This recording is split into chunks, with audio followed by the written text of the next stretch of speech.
Opakruoth Nyikwara Mogiro kama nenyo kumketera Mogi TV kanya sayo yieno wachopo chenro moro imure sani saa 3 wantie kagi Elizabeth Otieno Nyarugenya ero kama na inya to nyinga Trevor Ombija jandingo panga jonyakach dendo Ombija taya nyakuar guok kocha pesa magi weche manyien mawango. There is very little to celebrate this Labor Day because of the miseries brought into our homes and workplaces by the flooding crisis across the nation. The problem now that is on hand is how we can relocate these people from here. Midhiero mar oula pod sando Kenya kanya kasani ji 179 osewito ngimagi e kinde ma chenro mopogore medo yudo ng'ikruok. Nilikuwa na shughuli huko Kagudo, sasa venye nimefika kwa Agriba nikakuta hii moto imejaa.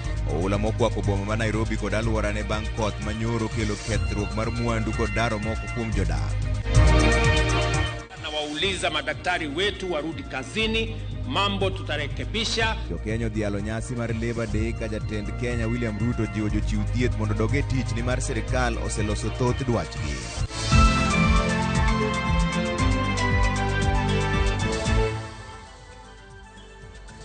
Mero kamano kuketera Mogi TV ka ochaka ni weche manyien ni sirikal sani oyango ni ji 179 osewito ngimagi, ji 90 bende pod olal kaluwore gi koth mapek masani chue pacho ka ji 195,011 oseyudo midhiero motenore gi kodhno endo. E masira matinende riwruok mar Kenya Red Cross dhi mbele gi reso jolimbe kuonde timo limbe manie bungu mag Masai Mara maula ne okwako e kaunti ma Narok. Kaka Lydia Okeyo leronwa chenro mar reso familia moro mar ji 10 bende dhi mbele aluora ma Entosopia manie kaunti ma Kajiado bang' aora Ewaso Nyiro muomo.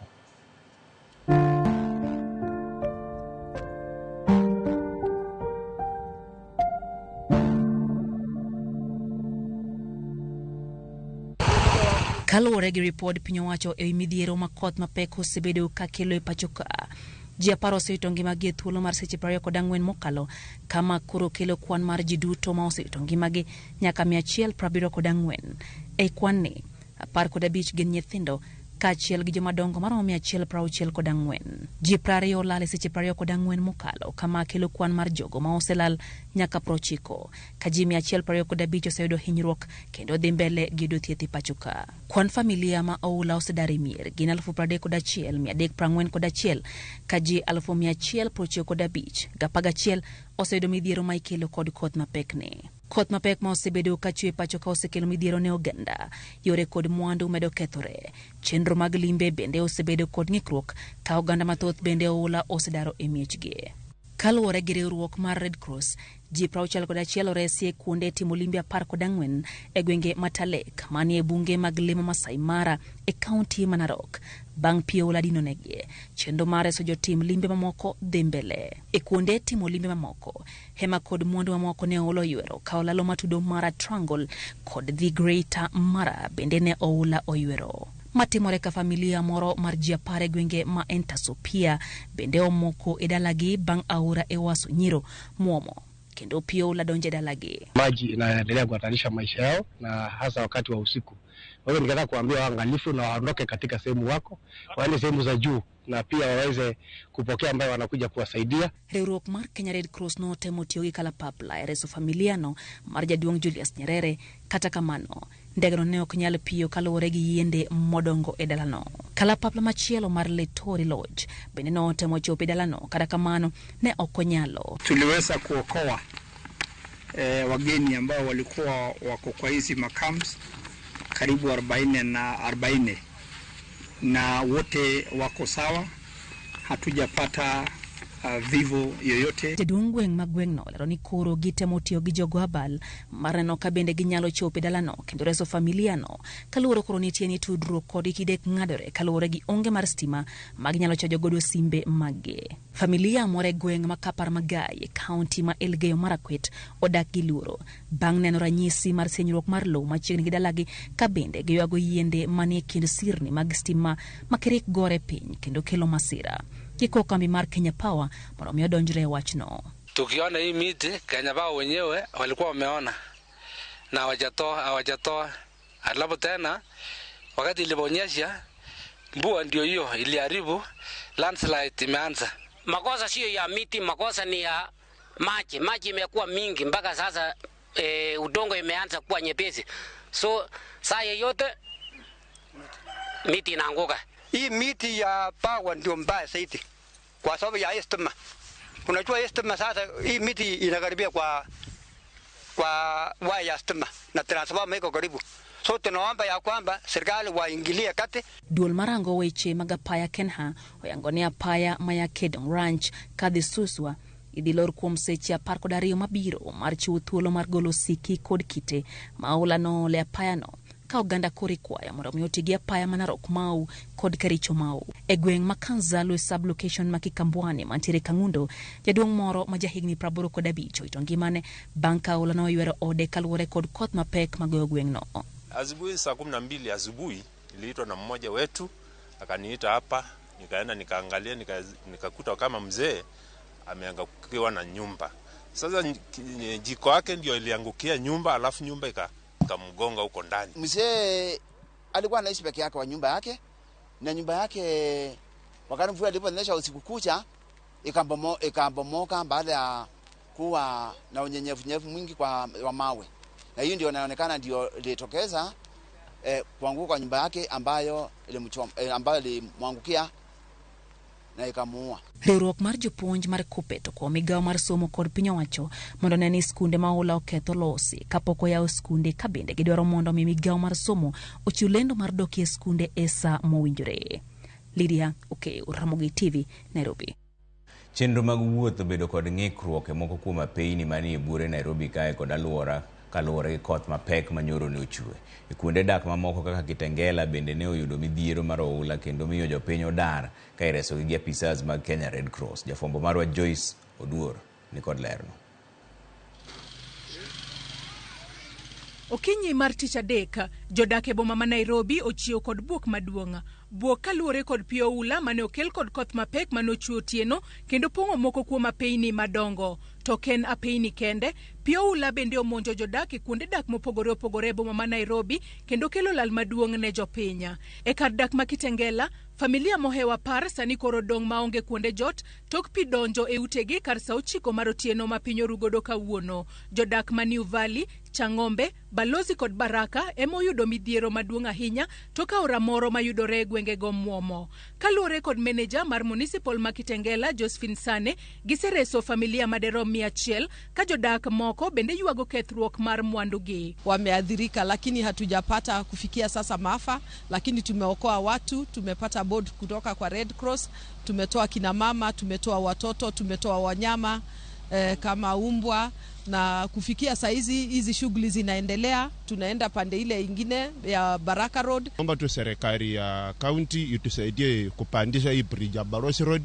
Mwenye aliunda aliweka chini sana, so hata sasa hawezi kufuka kaenda ngambo nyingine. Eneo tumeathirika vibaya sana, vitu zetu zimeenda. Irene Wairimu, achiel kuom jodak mazimaman, Yoropiko wuoke ode okinyi mondo dhie kare maroraka. Owacho ni pi oula nodonje udigi tok koth mapek manochwe otieno duto kendo koro kelonegi lal maduong'. Jodakgi wacho ni dinruok mar odundu ma pi onego kale ema koro kelonegi midhiero mar oula. Hii ploti yetu imekuwa na shida sana.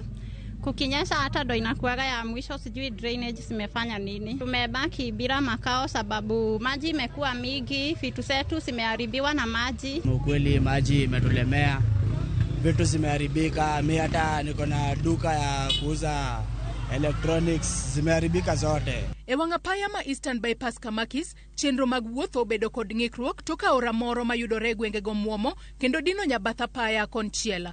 Weg nyamburko madongo manigi oteku ema notemo muomo pigno ka weg nyamburko matindo to nochuno mondo manyo machielo mar luo. Tunataka tuvuke tuende ngambo ile, imeshindikana. Kwa hivyo inataka saa hii hata waziri wa barabara asiende na ndege akuje na barabara ndio aone mahali kuna stahili kurekebishwa. Kwa nimetoka maeneo ya Thika ninaenda upande wa Utawala na nimeshtuliwa sana nikiona maji imejaa barabara, hakuna mahali pa kupita. Kwa hivyo tunaomba waziri wa barabara, tembea na gari, wacha kutembea na chopa. Njoo uone barabara mwenyewe, ujue ni wapi utarekebisha. Na ndio unaona hata huko mbele hii mto umeweza kutupa maji yake kando, ambapo inazuilia magari kupita. kama tunavyoweza kushauri watu ni kwamba wasijaribu kuvuka kwa maji mpaka maji ipungue, kwa sababu hii maji tumeshuhudia mahali kwingi watu wakibebwa na hii maji. Tokena paya ma Eastern Bypass kende maechala marwanga paya makagundo kochomo Joska kajo wuotha kata jodaka wanga paya makoni no chiu kinyi makawuono kod boka kagiyudo ka aora Athi River no muomo kendo koro yo oklure gino makoro okelo nura mar nyamburko wanga paya ne joriembo kod jowuoth odiwe batapaya kakoro chuno gi mondo gimanyo machielo mar luo giwacho ni aora ma Athi muomo kar saa 10 okinyi. Venye nimetoka huko Kileleshwa nilikuwa na shughuli huko Kagudo. Sasa venye nimefika kwa Athi River nikakuta hii moto imejaa. Sasa ikabidi nirudi huko Kileleshwa nitafute njia nyingine ya kutoka huko kesho ama siku nyingine. So nilikuwa navukisha jamani kimpeleka Machakos nikakuta imefurika. Kulikuwa kitu asubuhi saa 10. Ewanga paya maduong Mathika machiegni kod kahawa sukari, kahawa Barracks kod mbalariany ma Kenyatta bende pino pongo kar kogwen gino mane ochuno duol mochung'ne apaya madongo e pacho ka odine. Midhiero e apaya no Mathika Super Highway ne okwako gwenge mathoth ahinya to mago mageno kuom darano e wuodhe makagi kacha. Gach reru mawuok Nairobi kadhi Nanyuki bende ula no geng'one machiegni gi gwenge ma Bidco. Joyce Oduor, Ramogi TV, Nairobi. Chenro mag manyo ji mapod olal bang' masira mar oula ma Mai Mahiu jiwore bang' jolweny kod apisas mag NYS donjore chenro no ndalo 3 bang' masira no timore. E kinde no jata tije mar kambi reru ma pacho ka endi Philip Mainga to yango ni gedo mar ndach reru manyocha pi oula ochodo biro kawo dweche buora kapok odok e wang'e kendo chako tich. George Bati miwalero. Rameny mar yango kaka masira ma Mai Mahiu nyocha timore. Yango kaka pi nyocha na omwomore kuwuok e yawo ma Kijabe kendo borore kokalo e gode ma Kijabe kod Kiaru. Mukoto goro mar olalo moyiedhi mar reru manogere higa mar 1931 mondo mi omak ndach reru matudo Nairobi kod Kisumu. Masira magikone to chwe okelo tho mar ma ok tin ne ji 51 Mai Mahiu. Nyaka gie sani pi ma ikelo kod koth mamedo chwe pod mol kuwuok e godego kendo kelo senyruok mar lowo e alworano ka jolony koni gedo mar olalo no mar reru nyalo kawo e kind dweche 2 kod dweche 3 eka mondo doge wang'e. The structure that we'll put will have to be a permanent structure, so we will construct a new structure done in concrete. It most probably will be a box culvert. The work will take about 2.5 months. E kinde ma oganda ma Mai Mahiu pod ni kod achiedh nade kaluwore kod midhiero kendo moko pok ong'eyo kama moko kuom wedegi nitie. Piny owacho jiwo chenro mar manyo ji manolal e masirano. Jolweny kod apisa mag NYS ojiwo chenro mar menyo ka gitiyo kod tingni mag komeko kod guogi ma umge beth mang'weyo nyaka gima oponde bwolo mondo konyo fwenyo pod nitiere ji mane chuodho imo e kinde masirano ka jopiny ni kod geno ni chenrono dhi konyogi e yudo ji mapok ong'e ndachgi. Na tunatumai tukiendelea na hizi juhudi siku 2-3 tutaweza kuwa tumemalizia hii shughuli na kuweza kupata walioweza kufunikwa. Kagikwayo mondo kas chenro mag menyo, luoro ma jopiny nigo en ni koth mamedo chwe nyalo kelo pek e menyo ahinya e bwo olalo moro mane yien origore kendo ma ichich ni nyalo bedo ni moko kuom joma imanyo omoke. Na weather changes, wakati mwingine masaa za jioni kunaweza kunyesha na kukiwa na mvua hii shughuli inaweza kutazizika, inabidi kwanza wameweza kutulia kwa sababu hatuwezi kujua kama kunaweza kuwa na mafuriko mengi. Miti iko huko ndani ya Karabat, ndio watu wenye wako huko ndani ndio wajaribu kutoka, ndio kila watu wapate nafasi kupata watu wenye wamekwama huko ndani ya maji. Watu wengi wanalia tu wajapata watu wao. Wako watu wengi wamekwama huko ndani. Bang' jatend piny lando kar jot ne ji manoyudo midhiero, joma tayo chenro mar chiwo ne ji kar jot ma Kojolo kone giyudo pek kaluwore kod kwan mamalo mag oganda mamedo molo e sikund sekondar Mangeya kendo gimanyo kaka ginyalo konyogi kapok sikunde oyaw juma manyien. We had the real victims yesterday, but when the president announced that there could be some land, we found that we needed to do that again because the tents again got more people. So we are still in this mix of sorting things out. But what we need to do is to appeal to the people of Kenya, of this country, people of goodwill, to come to the help of these people so that we would be happy to move them from here to houses, not to another camp. The problem now that is on hand is how we can relocate these people from here. We are saying this because the schools are opening on Monday and they are supposed to be relocated. And that is why some leaders have actually chosen and I also, we have chosen to look houses for them. Kakoro chenro mag manyo ji mapod olal dhi nyime Mai Mahiu. Geno en ni chenro no biro nyago lemo ka ji manoyudo midhiero bende imiyo kuonde mag jot mondo kik gimed yudo achiedh nade bang' midhiero no. George Bati, Ramogi TV. Oula mamedo kelo midhiero pacho ka indi kotenore kod koth mapek machwe gwenge ma pacho ka sani koro osekelo hinyruok ne oganda mathoth e kaunti ma Kisumo ka ng'at achiel oula osenego. Ne kwan no mier 638 onimo e oula ka familia 2178 sani ojot ka wedegi kod joma Samaria Wema. Jamni 2000 bende oula osedhi godo ka puothe maromo eka 1756 bende pi oimo. Sikunde mag ECD ma kwan gi romo 22 bende oula oseketho. Gino mono kelo lal nengo ne romo milion 67.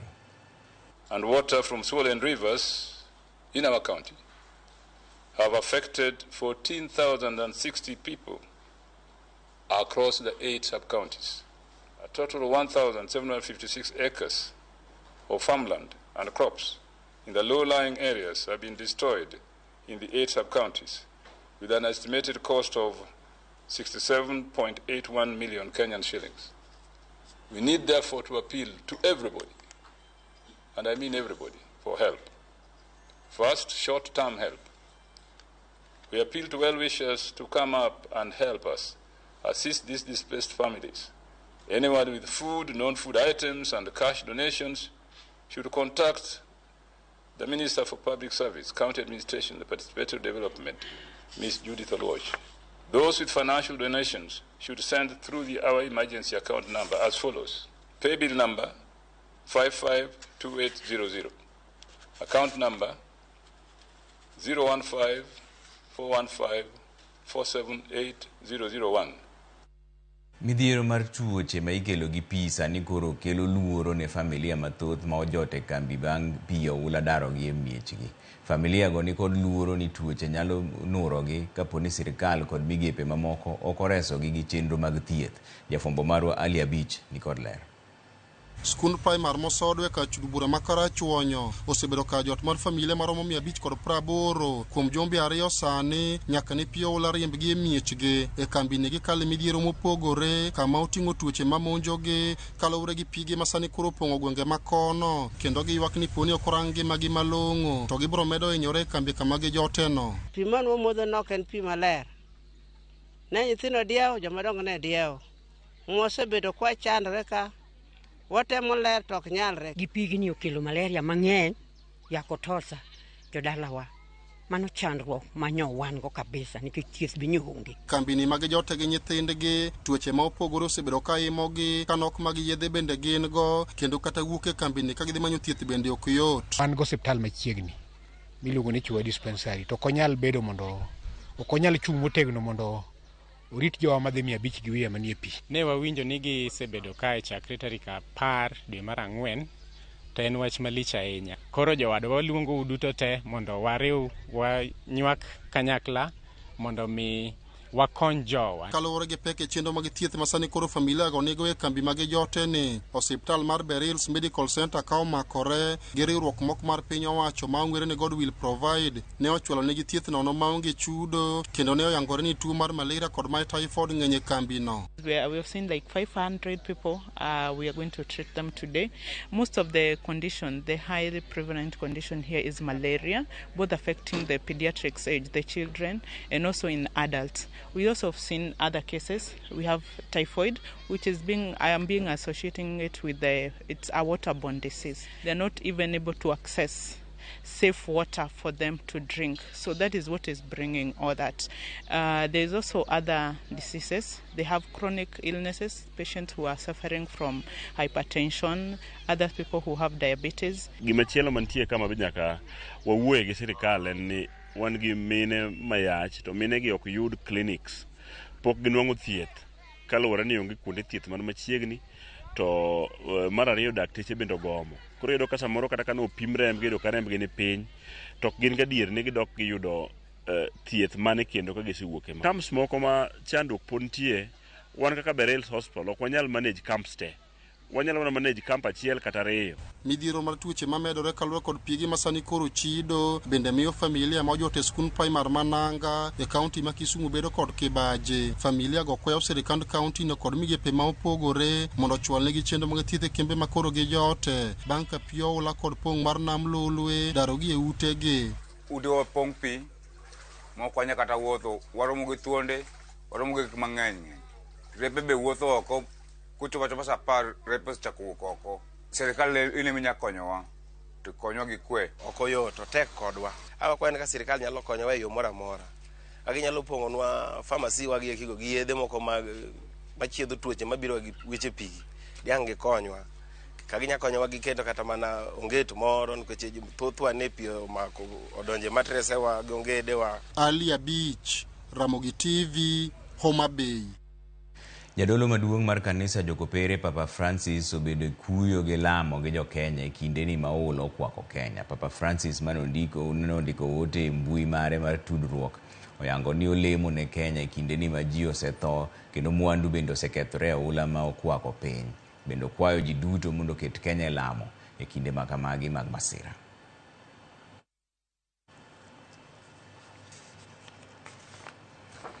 Kata kamano koth mapek to pod igeno ni moko kuom gwenge mapacho ka odiochieng' makiny pod biro medo mana chwe. Bad migawo mar Kenya Meteorological Department oyango ni koth biro bedo e gwenge ma osebedo ka yudo koth mang'eny.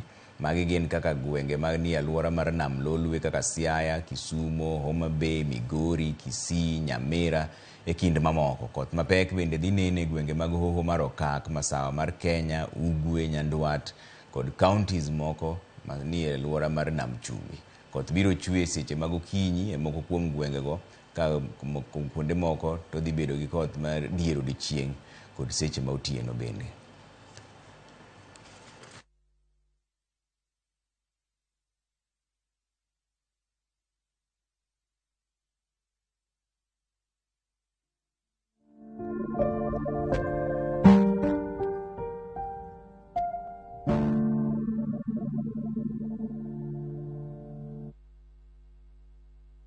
Kwae ula mar midhiero no wadhi e jiwe moro matin kudugo to donje weche mag Labor Day. Aneno ka makamu ka ni Kisumo kanyo wacho ni Trevor nyis government mondo many minister mar planning mondo plan negi disaster before happening. Kama na inya makamu wadugo bang' daka matin.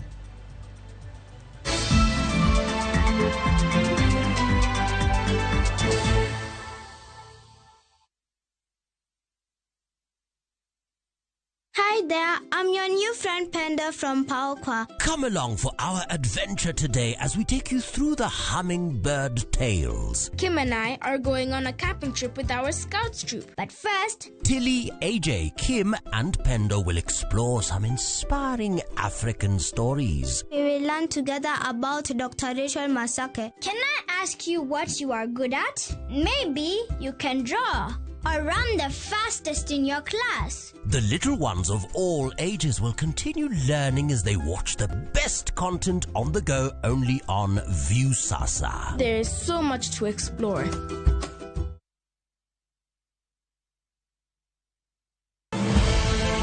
Nyakwar Ramogi. Ng'at miluongo na Kech ni en ng'ama nade? Bende yango jasiasa machon Elisha Akech Chieng.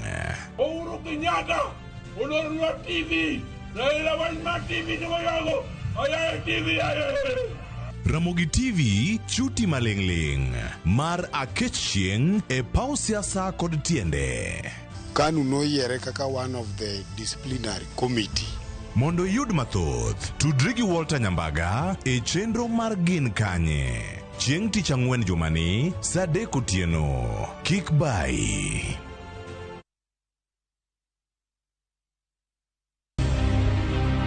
Tich ang'wen, tudri gi Sharon Ong'ao e chenro mar poko pogore ka osir gi bengi mar Equity. Bengi mar account mara gi Equity na yawo chon, but ne ento man nikech yudo ka nweng'o mara ne ni piny zaidi maka kanda nyalo keno bet ne ten. Koro ka nayudo kony to nawacho ni wakan e Equity. Koro nyaka chak keno kodgi, akeno kodgi bang'e to gichako miya loan. Puonjruok mana gimiya en kaka anyalo kungo omenda, kaka anyalo tiyogo mok itiyo gi yo marach, kaka idil gi Poko pogore saa 2:30 nyaka saa 3 okinyi e Ramogi TV.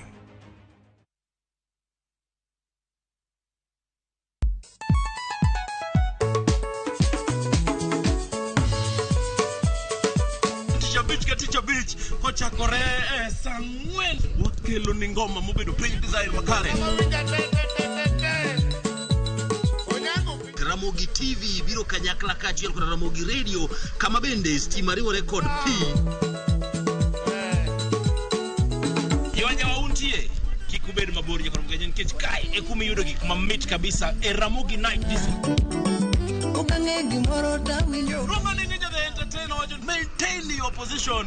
Idi yuda kanyo kika fire gudi local instrumental wawachoni kete manaka. Ticha Beach ka Ticha Beach sangwen otieno.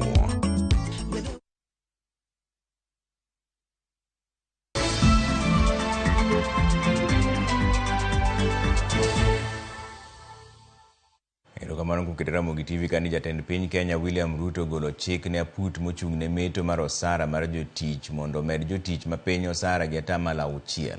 Kano lose nyasi mar dhialo odiechieng' jotich pacho ka endie, Ruto nonyiso duol no mondo bed piny mar neno kaka gidhi keto e tim meto makamano. Ma endi biro kata doko ni riwruok mar joma ondiko ji e tich to kwedo paro mar medo jotich osara maromre. Jafwambo marwa Chris Owino miyo wach ni maler.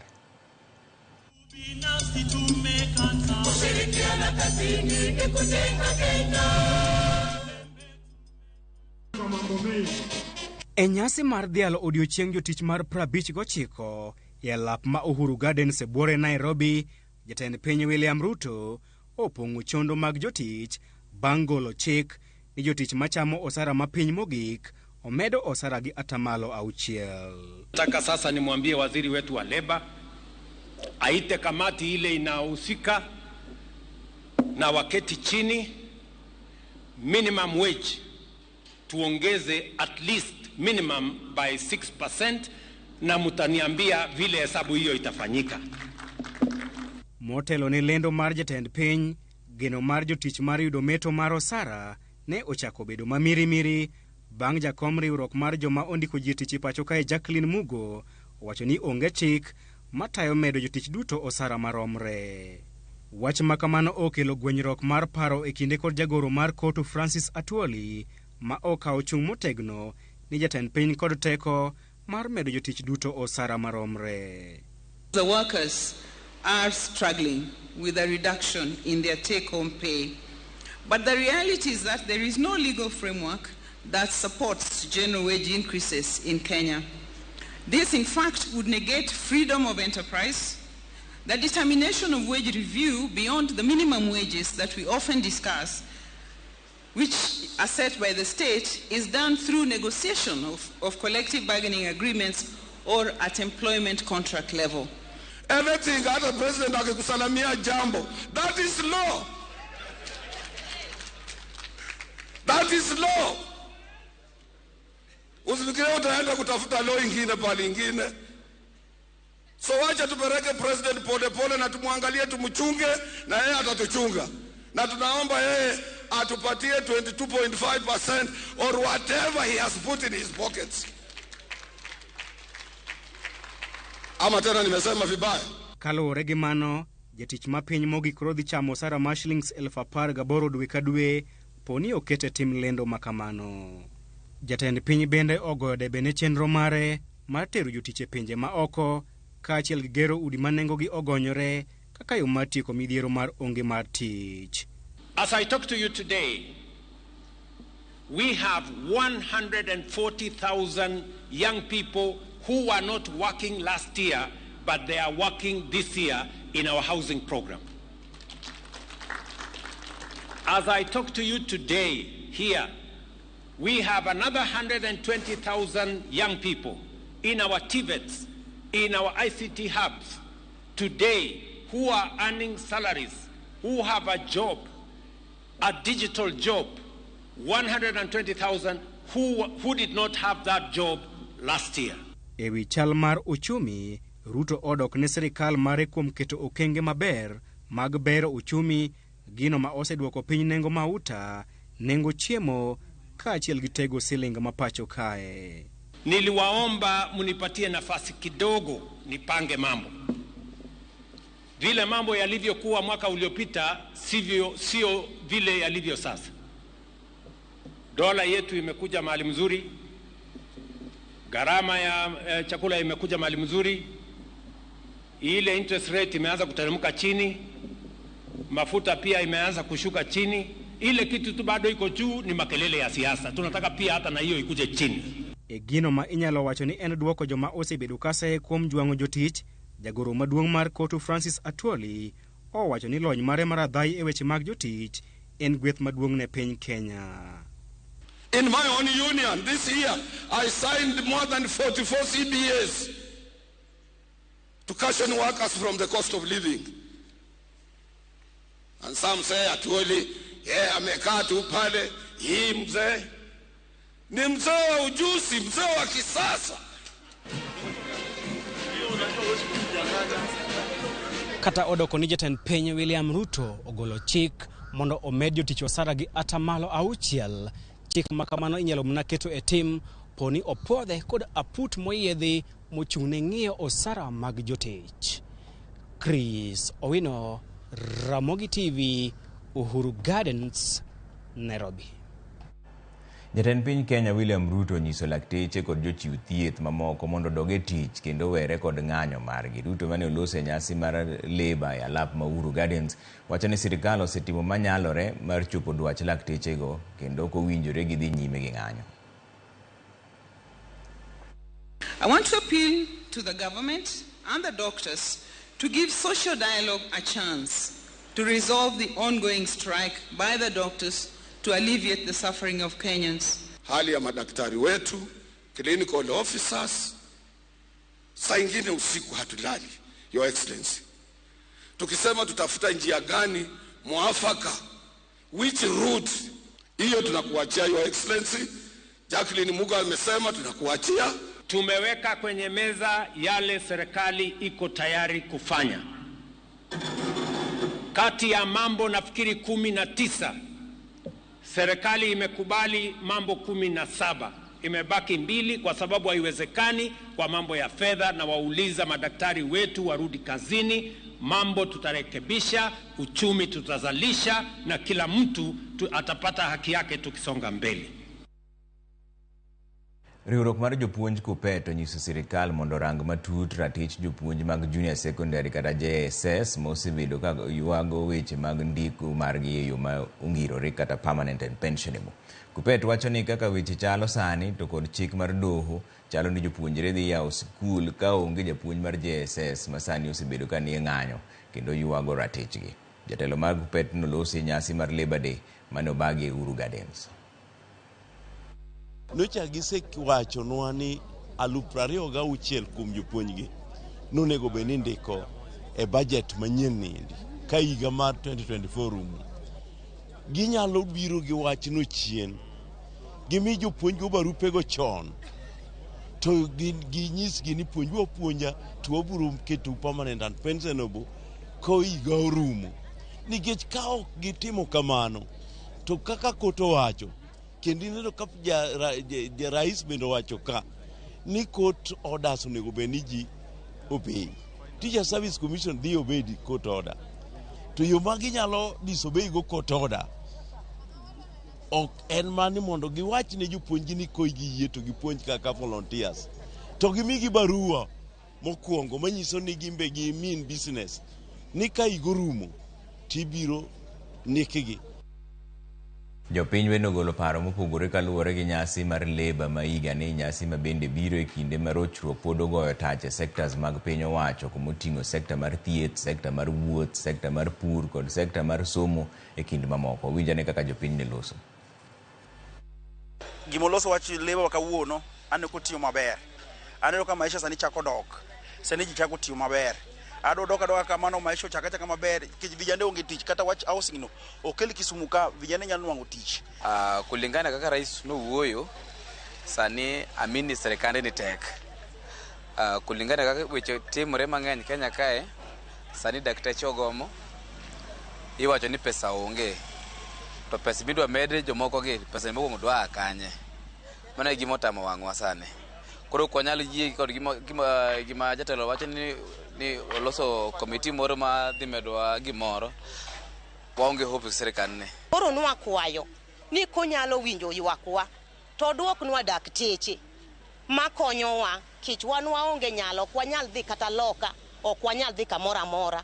Koro wan rem wan mana nika kich wane ma bende wamiyo gi gimoro ma gidhigo kanye malo kocha. Oro aneno ni ka beto rais mondo obi e ground, obi e piny ka, mondo ng'in jomage modhi skul, jomage man lak tich, mondo timang, mondo ndik jogi tich, to lu yo maber ma jogi nyalo yudo go tich. To kaka kowache noero to kang'eyo nowacho adier kota miriambo. Onego ochula daktari to vijende ma jokuoge ma onge tich gi ondikgi mondo wabed gi kwe Kenya ka.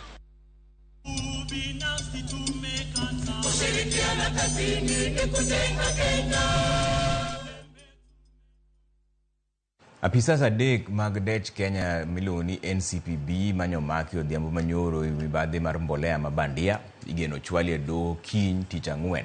Apisago magin kaka Joseph Kimote ma en jata tije mar NCPB, John Matiri maneja maduong' matayo ohala gi nyiewo, kod John Ngetich ma en jagoro mar bodno nyogeng'negi e tesend obila ma Muthaiga. Okil margi Danstan Omari to ramo ni apisasgo ne omaki e yo ma ok owinjore, ka bende olero ni apisa ogai mar jomin buche odonjonegi gi ketho mar tiyo marach gi apisi margi kaachiel kod ketho mar kelo mbolea mabandia e dech piny owacho. Omari olero ni kethogo ok mien apisas adekgo. It does not confer at all any benefit to my free clients. Actually, the offenses, if true that is what my clients will face, should be under the penal code.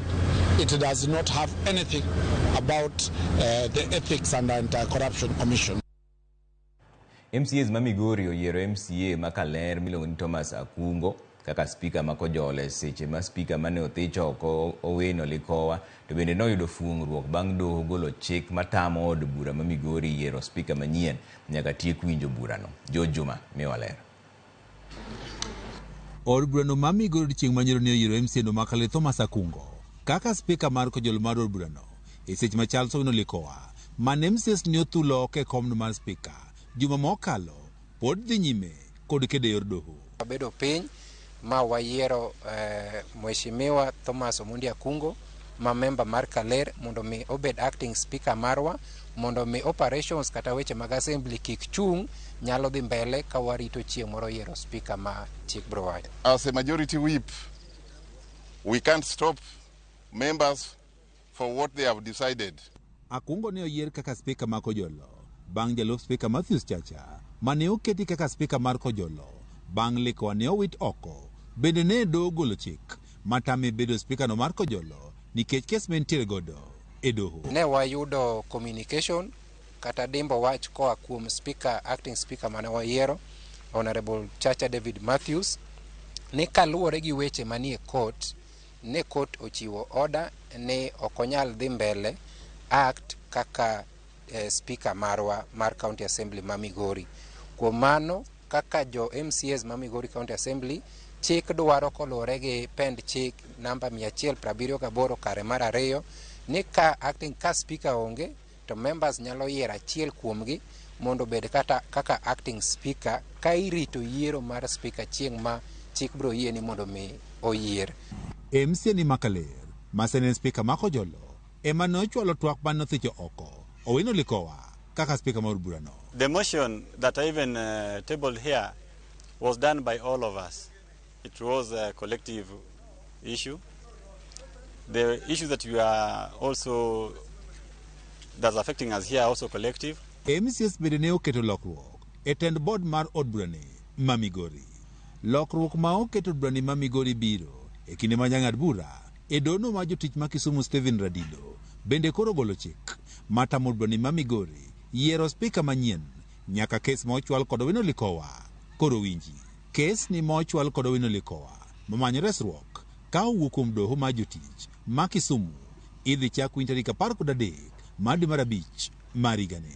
Owino Likowa ne othichi oko e komno mar spika tarik 23 dwe mar 4 mar higani ka MCAs ne se kuom rem matiyo makare kod omenda mar od burani kaachiel kod rem ta od burani e yono makare.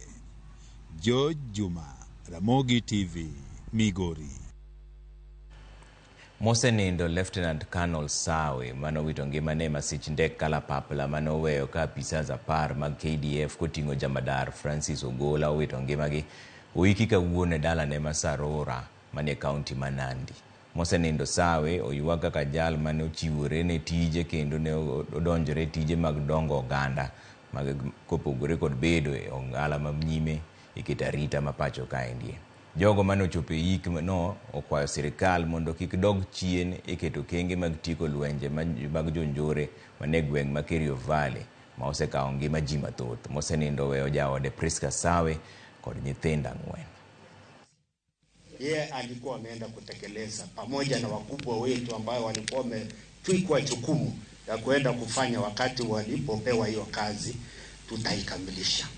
The entire military, that you will also help the country to have peace in that area of North Rift, and especially Kerio Valley, which has become a valley of death. Walikuwa wamekuja kuhakikisha kwamba tutakuwa na amani. So let the blood of these soldiers who have actually sacrificed, who have done the ultimate sacrifice, be the last so that we can experience peace in the valley.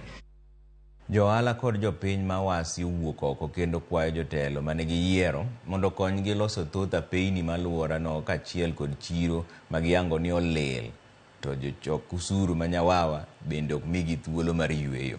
Giyango ni kata mana teko mar sitima bende gionge godo kendo kochomo kuro gino manyayo weche mag kuo kod mecho e alwora no endo. Gikwayo tend county mondo wuog oko non wach mar jochok usuru manyawawa go ondik jotim ler kendo ger choche chiro no.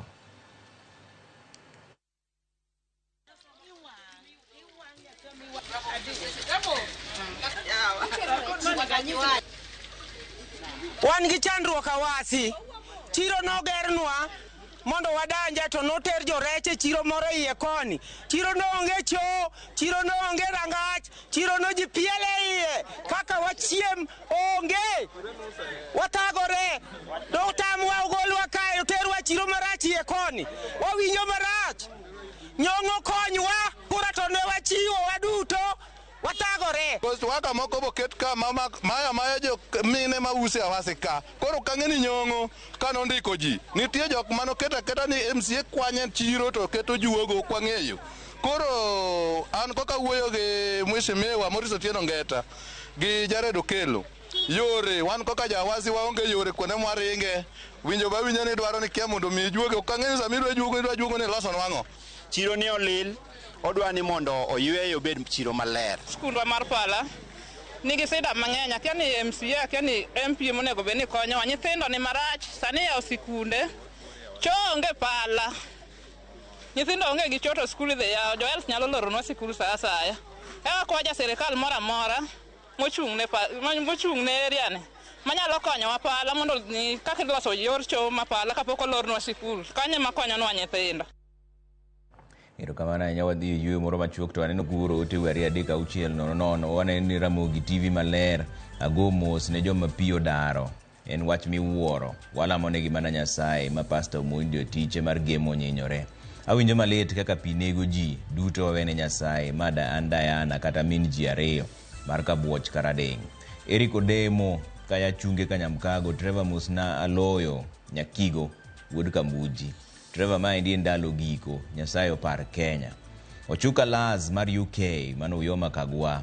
Trevor Ruto mondo koro ter joma ulo daro go affordable houses moko manogero ka. An Joseph Yongo kawuok Ndwara, an wang'ni koth chwe motamo mana wang'a. Makoro ji koro ula ema nego mang'eny. Wago mos, erokamano ahinya. Trevor neni makare kan Maembe Saba Migori. Jo onego bed motang' koth pod ng'eny. Erokamano ahinya. Brian Michael kawuok Kasere wachana neno eyo maler Ramogi TV kelo chenro maler. Erokamano ahinya. Wadhi yweyo machuok waduogo pod wan weche manyien. Wabiro kelo iri kako ting'o kora ka weche mag ohala gi weche mag tuke kik idhi mabor ahinya.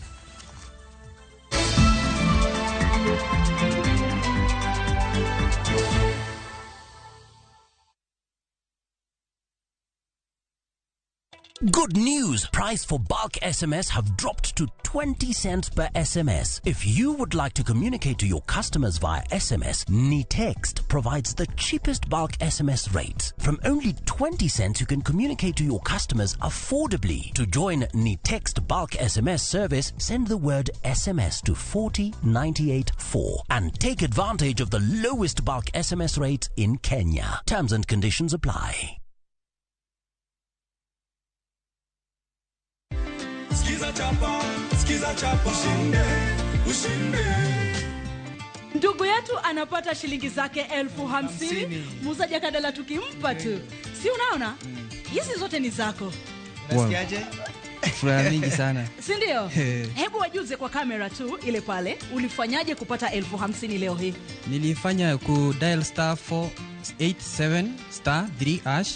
Ukachagua. Nikachagua nikashinda. Ukachagua Skiza tu moja na ukashinda. Nikashinda. Imekupa 50,000. 50,000. Asante sana. Ongezea mama stock sasa. Si ndio? Lazima. Hivi enda na cheki yako, hatusalii nayo. Skiza chapa, ushinde.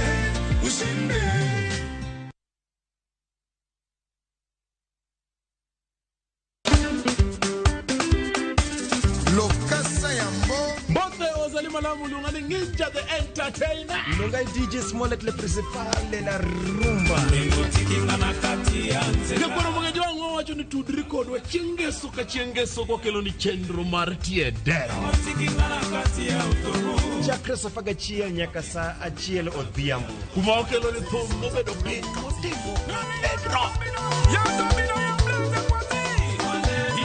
To yekanye bakin jangolo mar Juma. Nekwana mwenye wangu kumotivo madilo system. Kumotivo za ikona galanga. Kumotivo. Jos Kiki Ambukuta. See you there.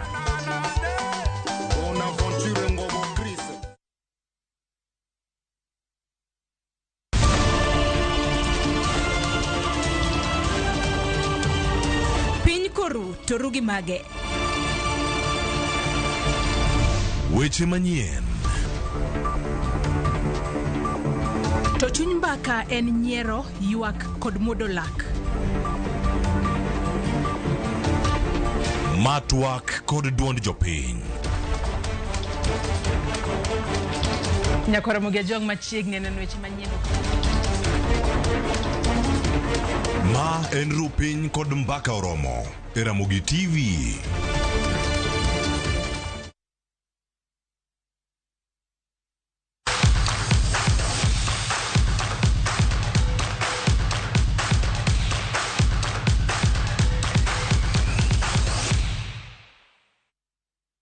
Donja na weche mag tuke ni tuke mag basketball mag Eliud Owalo Invitational Tournament biro timore tich abich tarik 10 nyaka Jumapil maluwe dweni alap Manyayo. Kano yango wachni kawuono alap Manyayo jata tije Eliud Owalo Foundation no wacho ni tuke go dhi nywako jok machuo gi jok manyiri.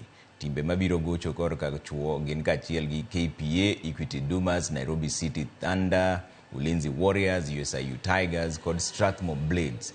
Timbe mag mine gin kanyakla gi KPA, Zetech, Equity Hawks, Strathmore Swords, Storms kod USIU Flames. Maeri thuolo mar ariyo mar Eliud Owalo obago godo tuke makamago.